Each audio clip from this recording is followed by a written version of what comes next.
الحمد لله رب العالمين، الصلاة والسلام على خاتم النبيين وعلى آله وصحبه أجمعين، أما بعد، فأعوذ بالله من الشيطان الرجيم، بسم الله الرحمن الرحيم. قال الله تعالى في سورة آل عمران: لقد من الله على المؤمنين إذ بعث فيهم رسولا من أنفسهم يتلو عليهم آياته ويزكيهم ويعلمهم الكتاب والحكمة وَإِن كَانُوا مِن قَبْلُ لَفِي ضَلَالٍ مُبِينٍ۔ ترجمہ: خدا نے مومنوں پر بڑا احسان کیا ہے کہ انہی میں سے ایک پیغمبر بھیجے جو ان کو خدا کی آیتیں پڑھ کر سناتے اور ان کو پاک کرتے اور خدا کی کتاب اور دانائی سکھاتے ہیں، اور پہلے تو یہ لوگ سری گمراہی میں تھے۔ اس آیت کے اندر اللہ سبحانہ و تعالی نے حضور صلی اللہ علیہ وسلم کی مسلمانوں کے لیے اہمیت کو بیان فرمایا ہے اور ان کا طریقہ کار بھی بیان فرمایا ہے۔ حضور صلی اللہ علیہ وسلم کی ذات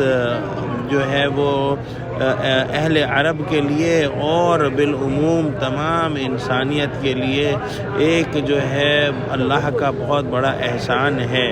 شروع میں جب حضور صلی اللہ علیہ وسلم کو مبعوث کیا گیا تو ان کو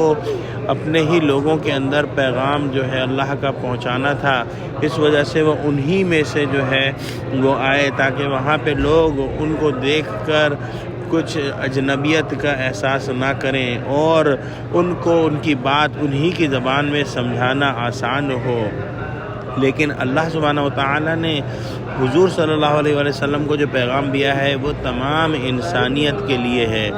اور جو ان کا طریقہ کار ہے وہ بھی بیان کر دیا، جو کہ 4 اسٹیپ پروسیجر ہے، 4 اس کے جو ہیں وہ اسٹیپ سے ہیں، اور یہ مضمون 2 دفعہ ہم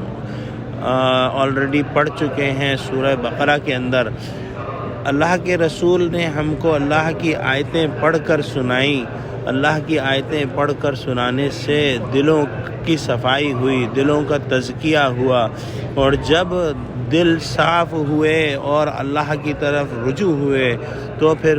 محمد صلی اللہ علیہ وسلم نے ان کو جو ہے وہ کتاب یعنی احکام کتاب جیسے نماز، روزہ، حج، زکوٰۃ، جو اخلاق کے احکام ہیں اور تمام احکام سکھائے، اور احکام سکھانے کے بعد اگلا مرحلہ جو ہے ان کو حکمت کی تعلیم دینا ہے، جو کہ بہت مشکل کام ہے، اور یہ اسی وقت ممکن ہوتا ہے جب دل جو ہے اللہ کی آیتوں سے واقف ہوں، ان کا تزکیہ ہو چکا ہو اور ان کو احکام آلریڈی دیے جا چکے ہوں۔ جب حکمت انسان کو حاصل ہوتی ہے تو اس کو اللہ کے جو حکم ہیں، احکام ہیں،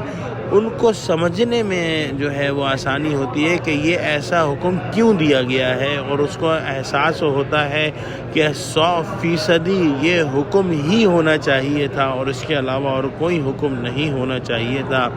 حکمت کی اور بھی کئی طرح سے تشریح کی گئی ہے، لیکن یہاں پر اس کو جو ہے اختصار سے اسی انداز میں ہم نے بیان کیا ہے۔ اور اسلام سے پہلے